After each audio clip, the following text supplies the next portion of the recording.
Camera number 389 is the Agifold, a folding 120 film format camera, a viewfinder camera. They started production around the late 1940s, and a series of them with different refinements were produced over the next few years or so to fill a hole in the market, as it were, in Britain. Made in Croydon, I believe, by AGI. Interesting camera. We have two windows, and that the reason for that is so that it can compensate for different types of film. If you're using panchromatic film, then you would use a green window. If you had orthochromatic film, you would use the red window, and you just slide the window like that. So how do we open the camera? Well, that's the shutter button. There seems no obvious way of pulling it out. Nothing on the bottom. That's a tripod mount. Well, we just slide the viewfinder, and then that allows us to open our film. Slightly quirky, but interesting that it has this unique little feature in the viewfinder there. We also in the viewfinder have provision to look through normal, or if we want to use it as a waist level, we can use that. So again, that's a nice feature in my book. And then we have our shutter button. The camera features an Anstigmat 90mm 4.5 lens, and I presume the shutter must have been made by AGI as well.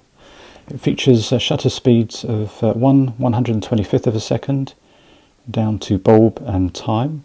So we've just got 100th, 150th and 1/25th of a second.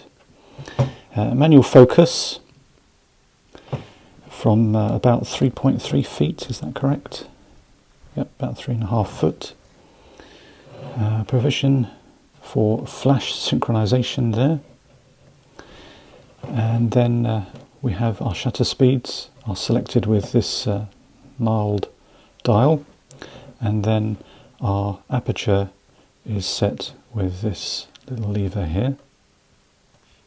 Provision for a cable release.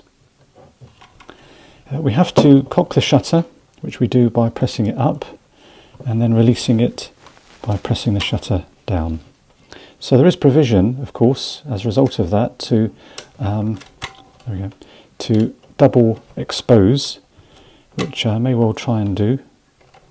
I did encounter a couple of issues sometimes with it actuating, so something to bear in mind that. I don't know whether that's just the way it's maybe folded out. I found I had to, if it wasn't working, I had to fold it back in and back out again, and then it would work.